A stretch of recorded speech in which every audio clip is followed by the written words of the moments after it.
మా latest videos కోసం మా ఈ తెలుగు న్యూస్ ఛానల్ సబ్స్క్రైబ్ చేసి గంట సింబల్ యాక్టివేట్ చేసుకోండి. స్త్రీలో ఈ భాగాన్ని పదే పదే తాకితే అడుక్కునేవాడు కూడా కోటీశ్వరుడు అవుతాడు. ప్రతిరోజు రాత్రి ఏమాత్రం సిగ్గుపడకుండా స్త్రీ శరీరంలో ఈ భాగాన్ని తాకినట్లయితే అపార సంపదను సంపాదించుకోవచ్చు. స్త్రీ శరీరంలో ఈ భాగాన్ని ఎవరు పట్టుకున్నా లేకపోతే నొక్కినా వారి ఇంట్లో లక్ష్మీదేవి ఎల్లప్పుడూ నివసిస్తుంది. వారికి లక్ష్మీదేవి అనుగ్రహం కూడా లభిస్తుంది. మరియు స్త్రీ యొక్క ఆ భాగం ఏమిటో ఇప్పుడు మనం ఈ వీడియోలో వివరంగా తెలుసుకుందాము. ఫ్రెండ్స్, ఫస్ట్ అయితే ఈ వీడియోకి ఒక లైక్ కొట్టండి. అలాగే మా ఛానల్ని కూడా సబ్స్క్రైబ్ చేసుకొని మాకు సపోర్ట్ చేయండి. ఫ్రెండ్స్, ఈ వీడియోని ఎక్కడా స్కిప్ చేయకుండా చూడండి. అప్పుడే మేము చెప్పేది మీకు అర్థమవుతుంది. పూర్వం ధర్మాపురి అనే గ్రామంలో ఒక వ్యక్తి ఉండేవాడు. అతని భార్య ప్రతిదానికి కూడా తనతో గొడవపడుతూ ఉండేది. దాంతో అతని ఇంట్లో దరిద్రం తాండవిస్తూ ఉండేది. తినడానికి కూడా తిండి లేక కటిక పేదరికంలో ఉన్నాడు. ఒకసారి అతను అడవికి వెళ్ళాడు. ఆ దారిలో ఒక యోగిని కలిశాడు.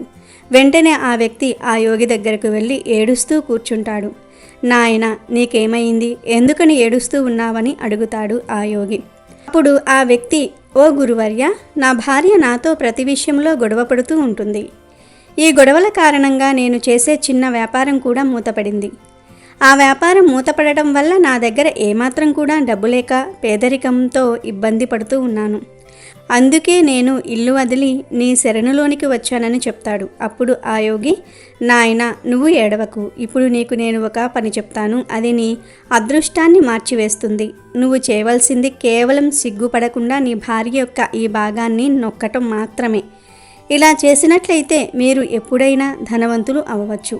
ఏ పురుషుడైనా స్త్రీ శరీరంలో ఈ భాగాన్ని తాకినట్లయితే లేకపోతే ముద్దు పెట్టుకున్నట్లయితే ఎప్పుడూ డబ్బు కొరత ఉండదని ఆ యోగి చెప్పాడు.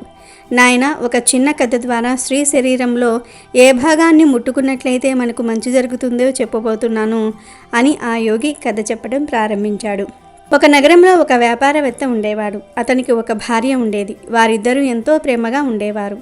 వారు ఎలాంటి గొడవలు లేకుండా ఎంతో అన్యోన్యంగా జీవించేవారు. అందుకే అతని ఇంట్లో ఎప్పుడూ కూడా లక్ష్మీదేవి నివసిస్తూ తన ఆశీర్వాదాలు ఇస్తూ ఉండేది. వీరిద్దరి ప్రేమ, అన్యోన్యమైన జీవితం గురించి చుట్టుప్రక్కల వాళ్ళు కూడా చెప్పుకుంటూ ఉండేవాళ్ళు. ఈ విధంగా అందరూ చెప్పుకోవటం వలన ఈ విషయం ఆ నగరానికి చెందిన రాజు వరకు చేరింది. ఆ రాజు కూడా వీరిని ఎంతో ప్రశంసించాడు. ఒకసారి ఆ రాజు నగరంలోని ప్రజలంతా ఇంట్లో ఒక దీపం వెలిగించాలని చెప్తాడు. అప్పుడు ఆ రాజు యొక్క భార్య, మహారాజా, ప్రజలందరూ వారి ఇంట్లో ఎందుకు దీపం వెలిగించాలి అని అడిగింది. అప్పుడు ఆ రాజు ఈ దీపం ప్రేమకు చిహ్నం అని చెప్తాడు. ఎవరి ఇంట్లో అయితే ఈ దీపం వెలిగించబడుతుందో వారి ఇంట్లో ఎప్పుడూ కూడా ప్రేమ అనేది ఉంటుంది.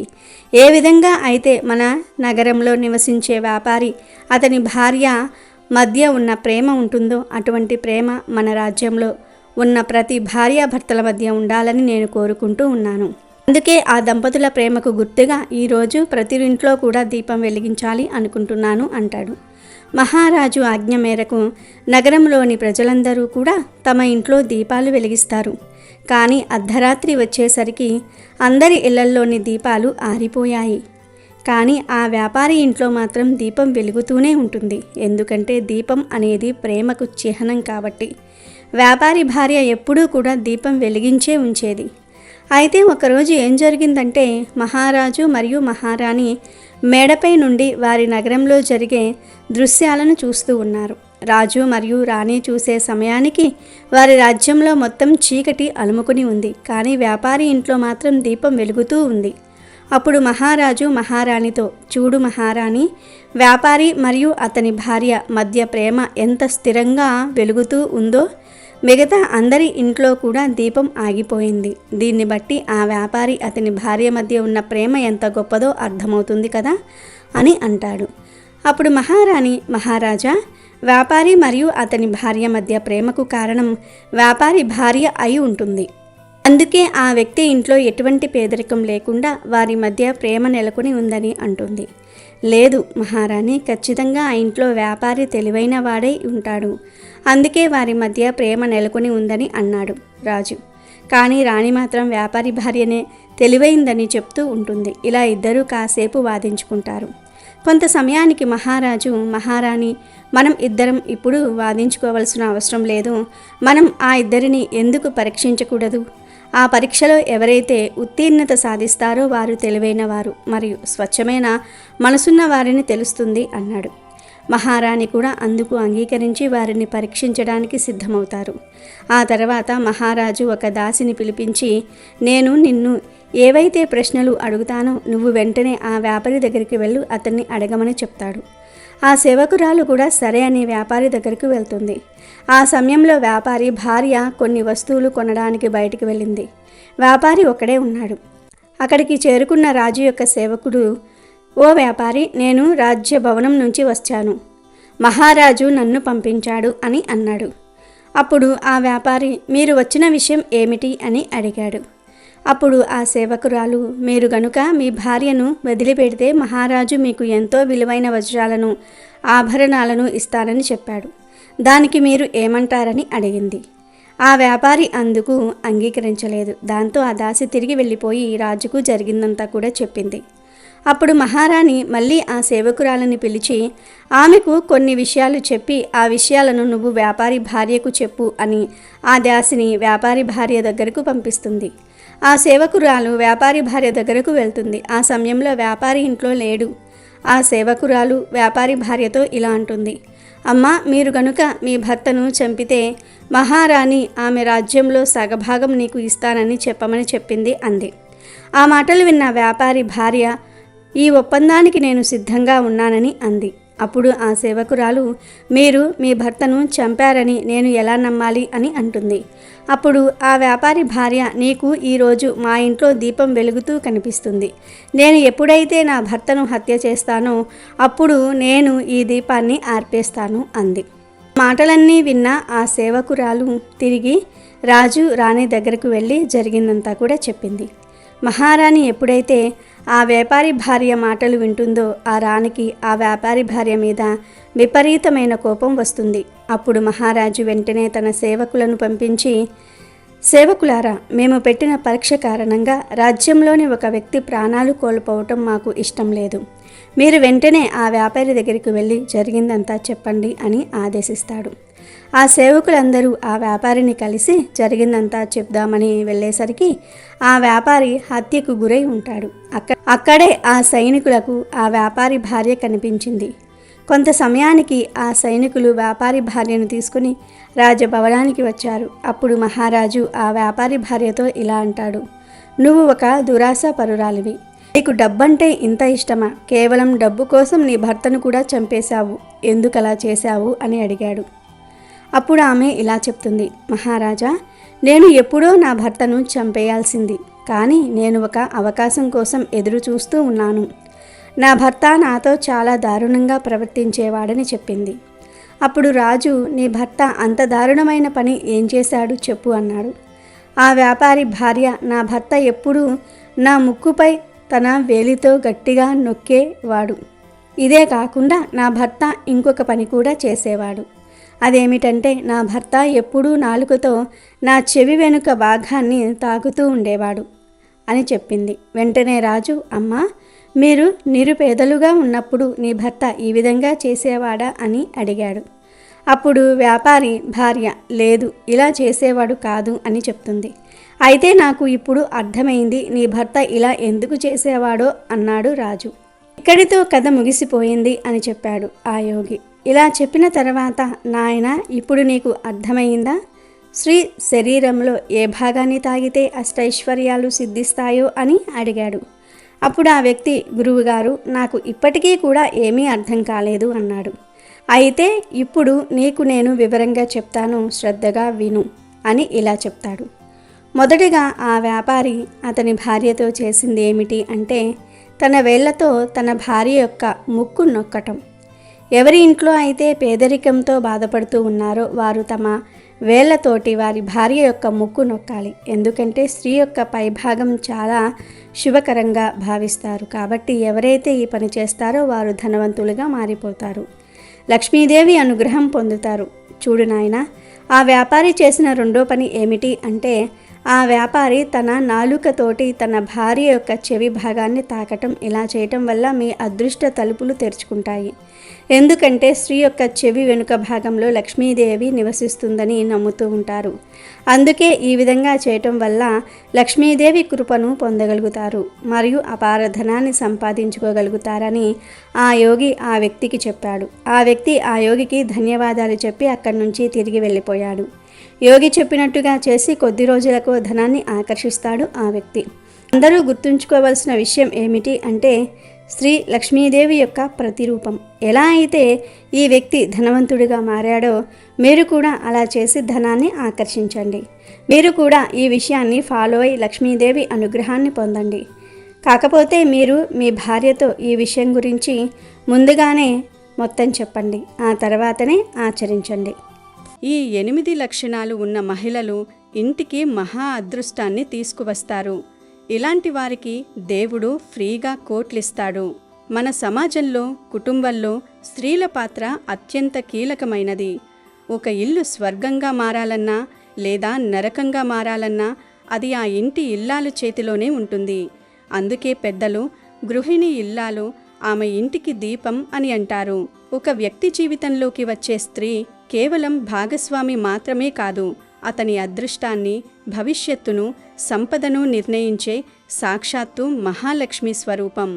ఏ స్త్రీలోనైతే కొన్ని ప్రత్యేకమైన శుభకరమైన లక్షణాలు ఉంటాయో ఆ స్త్రీ అడుగుపెట్టిన ఇల్లు సిరి సంపదలతో తూలతూగుతుంది. అలాంటి స్త్రీల భర్తలు నిజంగా జన్మజన్మల పుణ్యం చేసుకున్న అదృష్టవంతులు. మీరు వింటున్న ఈ మాటలు కేవలం కల్పితాలు కావు. మన ప్రాచీన సాముద్రిక శాస్త్రంలో మహర్షులు ఎంతో నిశికంగా పరిశీలించి చెప్పిన సత్యాలు. ఈ వీడియో శీర్షికలో చెప్పినట్లుగా ఈ లక్షణాలుంటే మహా అదృష్టం, ఇలాంటి వారికి దేవుడు ఫ్రీగా కోట్లిస్తాడు అన్నది అక్షరాల సత్యం. దేవుడు ఫ్రీగా కోట్లివ్వడం అంటే ఆకాశం నుండి డబ్బుల వర్షం కురవడం కాదు. ఈ శుభలక్షణాలు ఉన్న స్త్రీల అదృష్టం వల్ల వాళ్ళ భర్త చేసే ప్రతి పనిలో అఖండ విజయం చేకూరుతుంది. వ్యాపారంలో ఊహించని లాభాలు వస్తాయి. ఉద్యోగంలో అత్యున్నత శిఖరాలకు చేరుకుంటారు. తద్వారా ఆ ఇల్లు కోట్లకు పడగలెత్తుతుంది. మరి ఆ అదృష్టాన్ని తెచ్చే అద్భుతమైన లక్షణాలు ఏమిటి? సాముద్రిక శాస్త్రం స్త్రీల శరీర ఆకృతి, గుర్తులను బట్టి వారి భవిష్యత్తును ఎలా విశ్లేషించింది అనే విషయాలను ఇప్పుడు మనం అత్యంత వివరంగా తెలుసుకుందాం. కానీ అంతకంటే ముందు వెంటనే ఈ వీడియోకు ఒక లైక్ చేయండి. అలాగే కామెంట్ బాక్స్లో భక్తి శ్రద్ధలతో శ్రీ మాత్రే నమః అని రాయడం మాత్రం మర్చిపోకండి. సాముద్రిక శాస్త్రం అనేది మనిషి శరీర అవయవాల నిర్మాణం, ముఖ కవలికలు, శరీరంలో ఉండే వివిధ రకాల గుర్తుల ఆధారంగా వారి గుణగణాలను, భవిష్యత్తును అంచనా వేసే అత్యంత పురాతనమైన శాస్త్రీయమైన పద్ధతి. ఈ శాస్త్రం ప్రకారం స్త్రీల శరీరంలోని ప్రతి చిన్న భాగం వారి అంతర్గత స్వభావాన్ని, వారు మోసుకొచ్చే అదృష్టాన్ని తెలియజేస్తుంది. ముందుగా మనం స్త్రీల ముఖవర్చస్సు, వారి చిరునవ్వు గురించి మాట్లాడుకుందాం. ఏ స్త్రీ నవ్వినప్పుడు తన నోటిని స్వల్పంగా తెరిచి పళ్ళు బయటకు కనిపించకుండా ఎంతో హుందాగా, మృదువుగా నవ్వుతుందో ఆ స్త్రీ తన భర్తకు, అత్తవారింటికి అత్యంత శుభప్రదంగా పరిగణించబడుతుంది. అలాంటి స్త్రీల అడుగు ఏ ఇంట్లో పడినా అక్కడ సంతోషం, సమృద్ధి విరివిగా పెరుగుతాయి. చిన్న నోరు ఉండి ఎప్పుడూ ప్రశాంతమైన చిరునవ్వుతో ఉండే స్త్రీలు కోపతాపాలకు దూరంగా ఉంటారు. వారు ఇంటి వాతావరణాన్ని ఎంతో ఆహ్లాదకరంగా ఉంచుతారు. నెగిటివ్ ఎనర్జీ అనేది వాళ్ళ దరిదాపుల్లోకి కూడా రాలేదు. ఇంట్లో ప్రశాంతత ఉంటే ఆటోమేటిక్గా ఆ ఇంట్లోకి లక్ష్మీదేవి నడుచుకుంటూ వస్తుంది. అలాగే మెడ నిర్మాణం గురించి కూడా సాముద్రిక శాస్త్రంలో అద్భుతమైన విషయాలు చెప్పబడ్డాయి. ఏ స్త్రీ మెడ సన్నగా, అందంగా ఉండి సరిగ్గా 4 వేళ్ల పొడవు ఉంటుందో ఆమె ఆ కుటుంబానికి ఒక వజ్రం లాంటిది. అందమైన, ఆకర్షణీయమైన మెడ స్త్రీల శ్రేష్టతకు, వారి అదృష్టానికి ప్రతీకగా భావిస్తారు. ముఖ్యంగా మెడపై 3 స్పష్టమైన రేఖలు ఉన్న స్త్రీలు అత్యంత అదృష్టవంతులు. ఈ 3 రేఖలను శంఖుగ్రీవం అంటారు. ఇలాంటి మెడ ఉన్న స్త్రీలు తమ భర్తకు, కుటుంబానికి అనంతమైన సుఖాన్ని, సంపదను, అఖండమైన సమృద్ధిని తీసుకువస్తారు. వీరు ఏ పని చేసినా అందులో విజయం సాధిస్తారు. వీరి సలహాలు భర్తకు వ్యాపారంలో ఎంతో ఉపయోగపడతాయి. ఇక నుదురు విషయంలో వస్తే వెడల్పాటి నుదురు కలిగిన స్త్రీలు విశేషమైన సౌభాగ్యవంతులు అని శాస్త్రం ఘోషిస్తుంది. స్త్రీ నుదురు 3 వేళ్ల కంటే ఎక్కువ వెడల్పుగా ఉండి చూడడానికి అర్ధచంద్రాకారంలో మెరుస్తూ ఉంటే అలాంటి స్త్రీలు సామాన్యులు కారు. వారు వారి బుద్ధిబలంతో, కష్టపడే తత్వంతో, అద్భుతమైన నిర్ణయాధికారంతో కుటుంబ పేరు ప్రఖ్యాతులను శిఖరాగ్రానికి చేరుస్తారు. తెలివితేటలు, సహనం ఈ స్త్రీలకు దేవుడిచ్చిన వరం. ఈ లక్షణమున్న స్త్రీల భర్తలకు దేవుడు ఆర్థికపరమైన విజయాలను చాలా సులభంగా అనుగ్రహిస్తాడు. కళ్ళ అందం, కనుబొమ్మల తీరు స్త్రీల వ్యక్తిత్వాన్ని అద్దం పట్టినట్లు చూపుతాయి.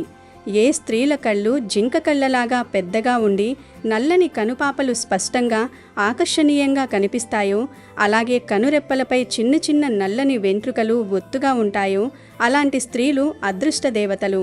వాళ్ళ అందమైన కళ్ళు వాళ్ళ స్వచ్ఛమైన చరిత్రకు, సున్నితమైన దయగల స్వభావానికి గుర్తుగా నిలుస్తాయి. కళ్ళ కింద, కళ్ళపైన ఉన్న చర్మం స్వల్ప ఎర్ర రంగులో ఉండి కళ్ళలోని తెల్లని భాగం పాలులాగా స్వచ్ఛమైన మెరుపుతో ఉండే స్త్రీలు చాలా అదృష్టవంతులు. వీరు ఎంతో పవిత్రమైన మనసు కలిగిన వారు. ఇక కనుబొమ్మల విషయానికి వస్తే సన్నని విల్లులాంటి కనుబొమ్మలు ఉన్న స్త్రీలు అత్యంత పవిత్ర హృదయం కలిగిన వారని చెబుతారు. అలాంటి స్త్రీలు తమ భర్త పట్ల, కుటుంబం పట్ల ఎల్లప్పుడూ నమ్మకంగా, ఎనలేని ప్రేమతో ఉంటారు. వాళ్ళ స్వభావంలో ఉండే సౌమ్యత అందరినీ ఆకట్టుకుంటుంది. కేవలం తమ కుటుంబమే కాదు, బంధువులు, స్నేహితులు, ఇరుగు పొరుగు వారి శ్రేయస్సును కూడా వీరు కోరుకుంటారు. వీరి ప్రవర్తన ఎంతో సంస్కారవంతంగా, గుణవంతంగా ఉంటుంది. ఇలాంటి స్వచ్ఛమైన మనసున్న స్త్రీలు ఉన్న ఇంట్లో దరిద్రం అనేది ఉండదు. ఆ ఇంటికి దేవుడు తన ఆశీస్సులను, కోట్లాది రూపాయల సంపదను ప్రసాదిస్తాడు. పాదాలు, కాలివేళ్ల నిర్మాణం స్త్రీల అదృష్టాన్ని నిర్ణయించడంలో కీలక పాత్ర పోషిస్తుంది. హైందవ సాంప్రదాయంలో స్త్రీల పాదాలను లక్ష్మీదేవి పాదాలతో పోలుస్తారు. అందుకే కొత్తుకోడలు ఇంట్లోకి వచ్చేటప్పుడు కుడికాలు ముందు పెట్టి రావాలని చెబుతారు. సాముద్రిక శాస్త్రం ప్రకారం ఏ స్త్రీల కాలివేళ్లు మృదువుగా, అందంగా ఉండి ఒకదానికొకటి దగ్గరగా, జతగా ఉంటాయో వాళ్ళు అత్యంత అదృష్టవంతులు. ముఖ్యంగా కాలి బొటనవేలు కొంచెం గుండ్రంగా, పైకి ఎత్తుగా ఉండి స్వల్ప గులాబీ రంగులో ఉంటే అలాంటి స్త్రీలను సాక్షాత్తు ఆ మహాలక్ష్మికి ప్రతిరూపంగా భావించవచ్చు. అలాంటి పాదాలు ఉన్న స్త్రీలు ఏ ఇంట్లో అడుగు పెడితే ఆ ఇంట్లో సువర్ణ యుగం మొదలైనట్లే. సమృద్ధి, సౌందర్యం వీరి సొంతం. చిన్నవిగా, సున్నితంగా ఉండే పాదాలు కలిగిన స్త్రీలు తమ అత్తవారింటికి అంతులేని సుఖాన్ని, సంపదను తీసుకొస్తారు. అయితే కాలివేళ్ల మధ్య ఎక్కువ ఖాళీ ఉన్న స్త్రీల విషయంలో కొంచెం జాగ్రత్తగా ఉండాలని శాస్త్రం చెబుతోంది. ఎందుకంటే వేళ్ల మధ్య దూరం ఎక్కువగా ఉన్న స్త్రీలు డబ్బును ఎక్కువగా ఖర్చు పెట్టే స్వభావం కలిగి ఉంటారు. వీరు డబ్బును పొదుపు చేయడంలో కాస్త వెనుకబడి ఉంటారు. దీనివల్ల భవిష్యత్తులో ఆర్థిక ఇబ్బందులు వచ్చే అవకాశం ఉంటుంది. అలాగే అరికాళ్లలో శంఖం, పద్మం, చక్రంలాంటి శుభగుర్తులు ఉన్న స్త్రీలు అత్యంత విశేషమైన అదృష్టాన్ని పొందుతారు. వీళ్ల భర్తలు సమాజంలో చాలా ఉన్నత స్థితికి చేరుకుంటారు. ఉన్నత పదవుల్లో పనిచేస్తారు లేదా కోట్లకు పడగలెత్తే వ్యాపారవేత్తలవుతారు. వాళ్ల ఇంట్లో ధనానికి, ధాన్యానికి ఎప్పుడూ లోటు ఉండదు. సమాజంలో వాళ్లకు ప్రత్యేకమైన గౌరవ మర్యాదలు దక్కుతాయి. ఇక స్త్రీల శరీరంపై ఉండే పుట్టుమచ్చల గురించి శాస్త్రాలలో ఎన్నో ఆసక్తికరమైన విషయాలు తెలిపారు. పుట్టుమచ్చలు కేవలం నల్లని గుర్తులు కావు, అవి దేవుడు రాసిన అదృష్ట రేఖలు. సాముద్రిక శాస్త్రంలో స్పష్టంగా చెప్పబడిన విషయం ఏమిటంటే స్త్రీల శరీరంపై ఎడమవైపు ఎక్కువగా పుట్టుమచ్చలు లేదా గుర్తులు ఉంటే అది వారికి, వారి భర్తకు చాలా శుభప్రదం. నుదురు మీద లేదా తల మీద పుట్టుమచ్చ ఉన్న స్త్రీలు అపారమైన తెలివితేటలు కలిగి ఉంటారు. వీరు అత్యంత ఆత్మవిశ్వాసంతో నిండి ఉంటారు. వాళ్ళ ఆలోచనల్లో ఒక స్పష్టత ఉంటుంది. దేనైనా సాధించగలనని ధైర్యం ఉంటుంది. వీళ్లలో తల్లిదండ్రుల సుగుణాలన్నీ కలిసిపోయి జీవితంలో గొప్ప విజయాలను అందుకునేలా చేస్తాయి. వీరు దయామయ హృదయం కలిగి ఉంటారు. ఎవరైనా కష్టాల్లో ఉంటే చూసి తట్టుకోలేరు. పేదలకు, అవసరమైన వారికి సహాయం చేయడానికి ఎల్లప్పుడూ ముందు వరుసలో ఉంటారు. వాళ్ళ గొప్ప మనసు, ఉన్నతమైన ఆలోచనలు సమాజంలో వాళ్లకు గొప్ప కీర్తిని, గౌరవాన్ని తెచ్చిపెడతాయి. ముఖ్యంగా ముక్కు మధ్యలో లేదా ముక్కు చివర పుట్టుమచ్చ ఉన్న స్త్రీలను చూస్తే దేవుడు వాళ్ల కోసం స్పెషల్గా అదృష్టాన్ని సృష్టించాడా అనిపిస్తుంది. ఈ లక్షణం ఉన్న స్త్రీలు అత్యంత అదృష్టవంతులు. వాళ్ళ జీవితంలో ధనం అనేది ఎప్పుడూ తక్కువ కాదు. వీరు పుట్టిల్లు నుండి అత్తవారింటికి వెళ్ళిన తర్వాత ఆ ఇంటి దశ తిరిగిపోతుంది. ముక్కు ముందు పుట్టుమచ్చ ఉండటం అనేది సాక్షాత్తు లక్ష్మీదేవి కృప వాళ్లపై ఎల్లప్పుడూ నిండుగా ఉంటుందని సూచిస్తుంది. ఇక ఎడమ చెంపపై పుట్టుమచ్చ ఉన్న స్త్రీల గురించి చెప్పాలంటే వీరు ఎంతో ఆహ్లాదకరమైన స్వభావం కలవారు. వీరికి రుచికరమైన భోజనం చేయడం, రకరకాల వంటలు చేయడం, తమ చేతులతో వండి ఇతరులకు కడుపు నిండా తినిపించడం అంటే ప్రారం. ఈ గుణం వల్ల ఆ ఇంటి వాతావరణం ఎప్పుడూ పండుగ వాతావరణంలాగా సంతోషంగా, ఉత్సాహంగా ఉంటుంది. వీరు తమ ప్రయత్నాలతో కుటుంబ సభ్యులను ఎప్పుడూ ఆనందంగా ఉంచుతారు. ఇంట్లో ఇలాంటి సానుకూల వాతావరణం నెలకొన్నప్పుడు అక్కడ లక్ష్మీ కటాక్షం వాటంతటా అదే సిద్ధిస్తుంది. శరీరంపై స్వల్ప రోమాలు ఉన్న స్త్రీలను, అంటే పెదవులపైన రోమాలు ఉండే స్త్రీలను పవిత్రంగా, శుభకరంగా భావిస్తారు. అలాంటి స్త్రీలు ఎంతో ధైర్యవంతులు, కష్టనష్టాలను తట్టుకునే ఓర్పు గలవారు. కష్ట సమయంలో భర్తకు కొండంత అండగా నిలుస్తారు. జీవితంలో వచ్చే ప్రతి సవాలును తమ వివేకంతో, కష్టపడే తత్వంతో ఎదుర్కొని విజయం సాధిస్తారు. చివరగా స్త్రీల వాక్కు మరియు ప్రవర్తన. బాహ్య సౌందర్యం ఎంత ఉన్నా ఒక స్త్రీ మాట తీరు ఆమె భవిష్యత్తును నిర్ణయిస్తుంది. ఏ స్త్రీల మాట ఎంతో తీయగా, మృదువుగా, ఎదుటివారిని గౌరవించేలా, ముఖ్యంగా ఇంట్లోని పెద్దలను మన్నించేలా ఉంటుందో అలాంటి స్త్రీలు అందరికీ ఇష్టమైన వారవుతారు. వీరు తమ ఇంటికి అష్టైశ్వర్యాలను, శాంతిని, సమృద్ధిని తీసుకువస్తారు. కష్టపడే స్వభావంతో, తమ స్నేహశీలతతో బంధువుల, మిత్రుల మనసు గెలుచుకుంటారు. వాళ్ళ తీయని ప్రవర్తన కుటుంబంలో ప్రేమను, ఐకమత్యాన్ని బలోపేతం చేస్తుంది. ఒకే మాటలు చెప్పాలంటే ఇలాంటి స్త్రీ ఉన్న ఇల్లే ఒక దేవాలయం. దీనికి విరుద్ధంగా ఏ స్త్రీల మాట కఠినంగా, గర్వంగా, అమర్యాదగా ఉంటుందో, ఎవరినీ గౌరవించని అహంకారం ఉంటుందో అలాంటి స్త్రీలు తరచుగా కుటుంబంలో, భర్త జీవితంలో లేనిపోని గొడవలకు, సమస్యలకు కారణమవుతారు. వాళ్ళ కఠినమైన స్వభావం తమకు మాత్రమే కాదు, ఆ కుటుంబం మొత్తానికి కష్టాలను, మానసిక ఒత్తిడిని, దరిద్రాన్ని తెస్తుంది. కాబట్టి స్త్రీలకు ఓర్పు, మృదువైన వాక్కు మహా ఆభరణాలని గుర్తుంచుకోవాలి. ఈ విధంగా సాముద్రిక శాస్త్రం ప్రకారం స్త్రీల శుభలక్షణాలు కేవలం వారి బాహ్య అలంకారం కాదు, అది వారి వ్యక్తిత్వం, అవయవాల నిర్మాణం మరియు స్వభావంతో ముడిపడి ఉన్న అదృష్ట రేఖలు. ఈ శుభగుణాలు, లక్షణాలు కలిగిన స్త్రీలు దేవుడిచ్చిన మహాప్రసాదం. వీరు తమ జీవిత భాగస్వామికి, కుటుంబానికి ఎల్లప్పుడూ సౌభాగ్యాన్ని, అనంతమైన సంపదను తెస్తారు. వాళ్ళ ప్రతి అడుగు ఇంట్లో సంతోషాలను పూయిస్తుంది, జీవితంలో సుఖం, సమృద్ధికి కారణమవుతుంది. ఇలాంటి లక్షణాలున్న స్త్రీలు ఇంట్లో ఉన్నప్పుడు భర్తకు ఏ లోటు రానివ్వరు. దేవుడు ఆ కుటుంబానికి ఫ్రీగా కోట్లకు సరిపడే సంపదను, అదృష్టాన్ని ప్రసాదిస్తాడనడంలో ఎటువంటి సందేహం లేదు. స్నేహితులారా, ఈ సమాచారం అంతా ప్రాచీన గ్రంథాలు, సాముద్రిక శాస్త్రం పట్ల ఉన్న ప్రజలకు ఆసక్తి, భక్తిని దృష్టిలో పెట్టుకొని ఎంతో పరిశోధించి మీకు అందించడం జరిగింది. జ్యోతిష్యం, ఆధ్యాత్మిక విషయాలు మరియు శాస్త్రాలు అనేవి నమ్మకం మీద ఆధారపడి ఉంటాయి. ఈ ఉపాయాలను, సలహాలను మీ విశ్వాసం, భక్తితో అనుసరించండి. మా ఈ వీడియో ముఖ్య ఉద్దేశం కేవలం మీకు మంచి సలహా ఇవ్వడం, మన సనాతన ధర్మంలోని గొప్పతనాన్ని మీకు తెలియజేయడం మాత్రమే. ఈ లక్షణాలు లేనివారు దురదృష్టవంతులు అని మేము ఎక్కడా చెప్పడం లేదు. ప్రతి స్త్రీలోనూ ఒక లక్ష్మీదేవి అంశ ఖచ్చితంగా దాగి ఉంటుంది. ఆమె గుణాలు, ప్రేమ, త్యాగం కుటుంబాన్ని ఉన్నతంగా నిలబెడతాయని మనం ఎల్లప్పుడూ గుర్తుంచుకోవాలి. మన జీవితంలో సుఖశాంతులు నెలకొనాలంటే కుటుంబ సభ్యులు ఒకరినొకరు అర్థం చేసుకోవడం, గౌరవించుకోవడం, ప్రేమించుకోవడం అన్నిటికంటే చాలా ముఖ్యం. అమెజాన్లో బెస్ట్ డిస్కౌంట్స్ కోసం వీడియో డిస్క్రిప్షన్లో లింకు ఉంది, చూడండి. అలాగే మా టెలిగ్రామ్ ఛానల్ సబ్స్క్రైబ్ చేసుకోండి.